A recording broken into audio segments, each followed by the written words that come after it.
Ayun, so mayroon akong i-share na sira sa isang washing machine tungkol po sa kanyang tawag dyan, tungkol sa maingay na washing machine. So itong sira na to ay hindi po hindi po lahat na nakakaalam kung ano talaga ang problema. So marami kasing dahilan. So itong i-share ko sa inyo ay isa po itong sira sa ating washing machine na maingay. So paano ba malaman kung ano ang kanyang sira? Ito ang gagawin nyo. So i-plug nyo lang ito, yung washing machine, sa outlet. So pero siguraduhin nyo na yung washing nyo ay walang leaking, ha. Dahil pag may leaking yan, so at nalagyan nyo ng tubig, so baka po kayo ay mag-ground. So dapat walang leaking. So ito ang una nyong gawin. So iikutin nyo yung kanyang timer. Ganon, diba? So gagana yan. Ayan, hindi siya maingay. Meron kasi nagtanong sa akin, hindi naman daw maingay yung kanyang washing machine. Yan. Pero bakit daw, sabi ng technician, gearbox yan. Tulad nito, maingay na siya. Yun. Sa starting, walang ingay. Yan. Maingay na siya. Yun, diba? Tapos nawala. Yun, diba? Pero, pag yan po ay hinawakan mo sa kanyang gearbox mismo, iingay ng malakas yan, mga ka-viewers. Katulad nito, hawakan ko siya dito. Wait lang, ha. Wait lang, sa reverse nito.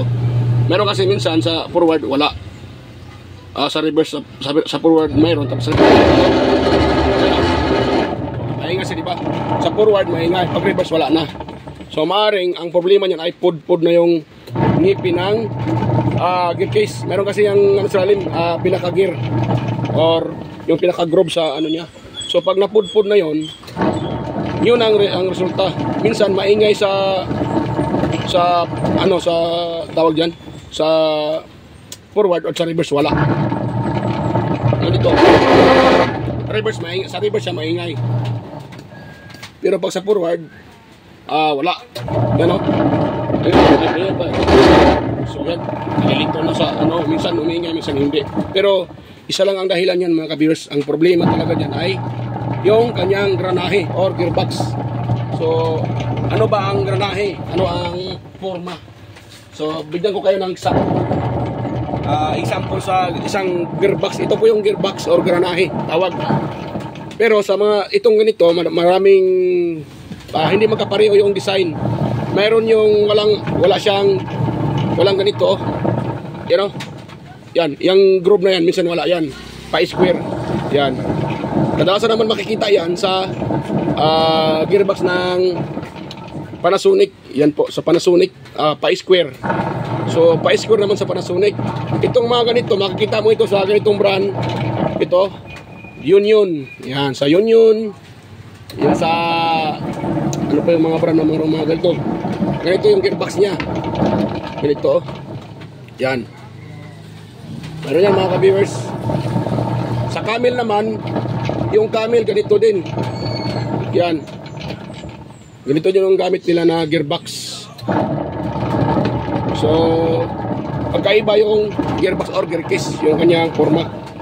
Yan. So, itong pinakita ko sa inyo, isa po itong sample ng gear case. Yan. Yun. So, yan po. Dahil hindi naman, itong video sinishare ko lang dahil hindi naman lahat ay may alam tungkol sa sira ng washing machine. Yan. Sinasabi ng iba, maingay daw, baka daw may sinsilyo or pera sa loob ng ibyan daw yung pera. Hindi naman talaga lahat ay pera ang dahilan. Dahil kung siguro pag yung pera ay nakakalang dyan or tumatama doon sa yung itong pinaka-pulsator, so may tendency na iingay din yung inyong washing machine. Pero kadalasan talaga pag maingay yung washing machine, lalo na pag hinahawakan nyo dito, yun yung sa loob pag hinahawakan nyo, mas lalo siyang umingay. So ang problema talaga itong granahe na to or gear case, tawag, gear case. Yan. So ito talaga ang may rason. Yan. Iingay yan dahil yun na nga sabi ko kanina, maring pud-pud na po yung kanyang ngipin sa ilalim. Sa ilalim kasi, mga ka-viewers, ay mayroong ganito groove. Yan. Mayroon niyang ganyan sa ilalim. Tapos sa gitna mayroon siyang plastic na may ganito din. So doon yung nakadugtong yung itong pinaka ano na to, pinaka-ehe niya. Doon yung nakadugtong. So ngayon pag yung pinaka-plastic na yun ay upod na, yun po ang dahilan na iingay talaga yung ating washing machine. Hindi po ibig sabihin na iingay dahil sa pera. Hindi naman, kadalasan talaga dito talaga ang problema mga ka-viewers. Yan. Yan talaga ang dahilan. Dahil kasi yun nasira na siya. So ano bang dahilan bakit ito nasira? Maraming dahilan. Minsan overload, marami yung mga damit na nilagay at konti lang ang tubig. So yan, isa din yan sa dahilan. Pangalawa, baka naman ay palagi nyo nilalagyan ito ng tubig, or lalo na mas namang tawag yan, yung hilap mag Tagalog mga ka-viewers. Yung kinabukasan nyo niya laban at iniwan nyo lang dito yung damit na may sabon, or lalo na pag may chlorine or anong klaseng ano yan. So nakakasira talaga ng gearbox natin yung mga ganyang mga ka-viewers, dahil may rubber yung gearbox may rubber yan. So pag anon, maaring yung rubber niya ay lumambot na, o yung pinaka water cell sa ilalim na ito. So maaring yan, itong pinaka to, maaring ito ay tumigas na yan dahil sa chemical so na ginagamit, or sa chlorine ba yan or sunrox ba ng tawag dyan. So maaring maglilik yan. So yun na po ang dahilan na masisira yung inyong masira din yung washing machine. Yan, dahil papasukan na ng tubig yung pinaka ilalim nito. So yun na, lalabas na yung matanggal na yung kanyang pinaka nasa ilalim. Meron kasi yung grasa. So pag nawala yung grasa, siyempre plastic yun yung pinaka din sa ilalim, yung pinaka ngipin niya, pinaka groove, plastic yan. So ang nangyari dyan, masisira talaga. So yun ang dahilan na iingay na yung inyong washing machine. Yan. Pero yung iingay na klok gumaganon sa ilalim, hindi po ito ang problema mga ka-viewers. Hindi po itong pinaka to. Minsan naman itong pulya. Yan, ito baka maluwang na to at gumaganon-ganon na, gumagaywang. Kaya narinig nyo klok gumaganon. Yan. Minsan naman yung belt mismo. Yan, yung belt niya ay baka naman ay maluwag na rin or manipis na, iingay din yun mga ka-viewers. Or isa din sa dahilan, kung manipis na, maaring hihina na ang ikot ng pulsator. Hindi na makaikot ng maayos. Yan, tapos kung nakita nyo, pakinggan nyo sa alim, malakas naman ang ikot ng motor, pero sa taas mahina. So minsan ang problema dyan ay pinaka pulya, or ito pati yung kanyang belt. Yan din, isa din yung sa dahilan. Or isa din naman, hirap makaikot dahil dito, baka itong pinaka-ehe dito sa baba, ito dito mga kapisa, ito. Yan, itong ehe na to, pag nag-stack up yan dito, kinalawang, hihina ang ikot dahil matigas. So pag matigas siya, siyempre hihina talaga yung ikot.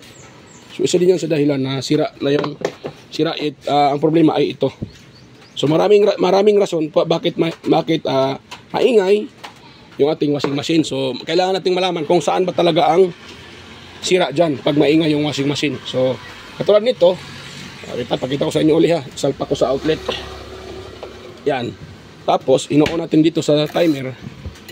Yan o, sa bungad pa lang malaman mo talaga na may problema na yung gearbox niya or gear case. Yan o, maingay siya sa forward. Umingay sa forward, minsan naman sa reverse umingay. At pag forward, wala. Meron naman minsan pag forward maingay, sa reverse wala. Hindi magkapareho. Yan. O, di ba? Maingay siya.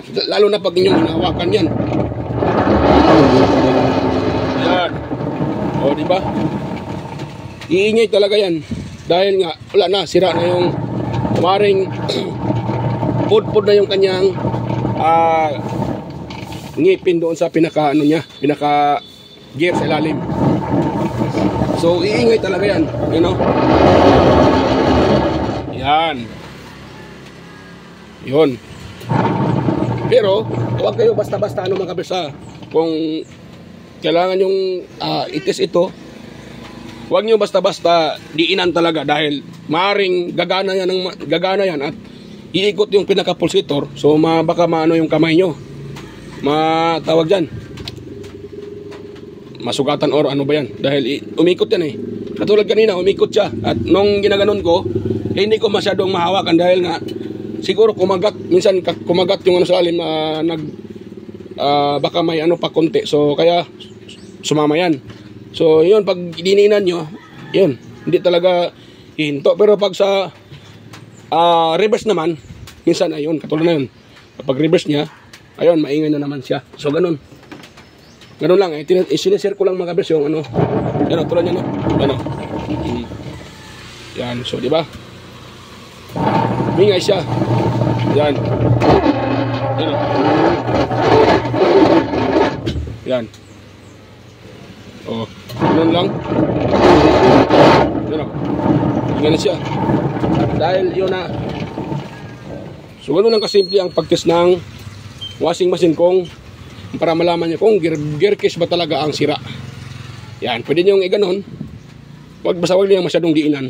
Yan, dahil pag sira talaga yung pinaka gear case or ano nya, iikot na lang siya sa baba, sa taas ito hindi na. Yun, yan o. Or kahit hindi nyo i-plug, ganon nyo siya o. Yan, pwede nyo, yan, ganon nyo siya. Kahit hindi nyo i-plug, ikutin nyo lang sa kamay, ganon, reverse at forward, at forward saka pa-reverse, maingay siya. So ibig sabihin gear case ang problema niyan. Yan, huwag na po kayong sansaan na yung inahalungkat nyo dito na, kahit saan dyan sa ano. So try nyo munang i-test. Ayan, kung natakot kayong i-plug, kahit wag na nyo na i-plug, kahit ganon nyo lang oh, sa kamay, ganon, yan, o diba, iikot yan pero maingay. So 100% pag ganun, gear case ang problema, or gearbox or gear case tawag sa iba. So yan po ang problema. So yan mga ka-viewers, yan. So kung meron kayong washing machine na ganito maingay, lalo na pag may laman, tapos hindi na makaikot at maingay, so ito lang ang problema, gear case. So kung gusto nyo kayo lang mismo mag-repair, gagawin nyo lang dyan, iikot nyo dito sa likod, yun dito. Yan, meron kayong makita dyan, oh. Yan, itong plastic na to, meron niyang mga tornilyo sa 2, 3. Yan, 3. Minsan 3, minsan 4, minsan 5, depende sa washing machine. I-open nyo lang yan, pag na-open nyo na, makikita nyo yung gear case. Ngayon, para bakunin, so tanggalin nyo lang lahat itong screw sa gilid, meron mga screw yan. At pag natanggal nyo na, dahan-dahanin nyo yung hatakin, ihiwalay nyo ito dito sa taas. So pag nahatak nyo na, makikita nyo yung gear case ito. Yan, so nung makita nyo yan, luwagan nyo lang yung tornilyo dito. Yan, may tornilyo na sa taas, nakakabit dito sa body ng washing machine. Ito, yung tornilyo na yan, bali 4 ata yan eh. Hindi, o 4 yung malaking tornilyo, isa, 2, yung dito, 3, at saka dito. 4 na tornilyo nakalagay dyan. So kalasin nyo lang yun at mahatak nyo na ito, hatakin nyo. Yun, ganun lang ang pagtanggal ng gearbox. Dahil kailangan nyo palitan para hindi na maingay at makakalaba kayo ng maayos. So ganun lang mga kabers, simpleng sira ng ating washing machine. Pero pag wala tayong alam, maaaring mahirapan tayong i-repair or maguguluhan tayo kung ano ba talaga ang sira nitong washing machine, bakit siya maingay. So sa simpleng sira, pag wala tayong alam, yun talaga mahirapan tayong hanapin kung ano ba talaga ang sira. So para matrace nyo na ito talaga ang problema dahil maingay siya, so kailangan yung gawin yung itinuturo ko kung paano malaman na ito ang sira. Yan, kahit wag nyo nang i-plug sa outlet, pwede ikutin nyo lang sa kamay. Pag maingay, automatic ito na palitan nyo. Yan, dahil kung maaari, kung for example kung pera naman lang naman ang nagbara dito, yan din, pagtanggal nyo pa lang sa kanyang pala tawag sa iba, ano yan pulsator tawag dyan. Pagtanggal nyo pa lang dyan, bubungad na yung pera na nakasingit dyan sa pinaka lalim. Makikita nyo na. Pero madalang yan ano lang talaga. Hindi masyadong mangyari na ganun ang problema na dahil sa pera, maingay. So kadalasan ito talaga yung pinaka-gear sa lalim. So ganun lang mga kabers, ano lang ang pagtitest. Ayan. So hanggang dito lang po yung ating video mga kabers. Sana kung mayroon kayong nakuhang ideya sa akin sinishare, sana wag yung kalimutang mag-subscribe mga kabers at pindutin yung notification bell at ilagay sa all para automatic ay ma-notify kayo kaagad at sa aking mga upcoming pang mga videos at malalaman nyo kung paano i-repair yung isang bagay-bagay or yung isang appliances tulad nito. Yan. So kung nakatulong sa inyo ang video na to, so yan, huwag na rin kalimutang mag-subscribe at i-share sa iba yung ating video na to para mayroon pa tayong ibang matutulungan sa mga gustong mag-DIY at mag-repair sa bahay. Ayan mga ka-viewers. At higit sa lahat, mayroon lang kung kunting hingi sa inyo mga ka-viewers. Sana huwag niyong tawag dyan. Yung mga ads na lumalabas sa aking mga video. Ayan. Dahil yan po ay malaking tulong na po sa akin bilang isang content creator mga ka-viewers. Ayan. So sana wag yung i-skip. Ayan. Para maganahan naman tayong mag-upload mga ka-viewers sa mga repair tungkol sa repair. Ayan. At malaking tulong yan sa akin. Yung hindi nyo pag-skip sa mga ads. Ayan mga ka-viewers. Ayan. So hanggang dito lang po. At bye-bye mga ka-viewers. God bless us all. At salamat sa inyong panonood. At mega loud shout out sa inyong lahat mga ka-viewers. At sa mga lahat na sumusuporta at nanonood sa aking mga upload. Mega loud shout out. Lahat na. So hindi ka na kayo isa-sign. So bye-bye na mga ka-viewers. And yan. So bye-bye. God bless us all. Mga ka-viewers, bye-bye po.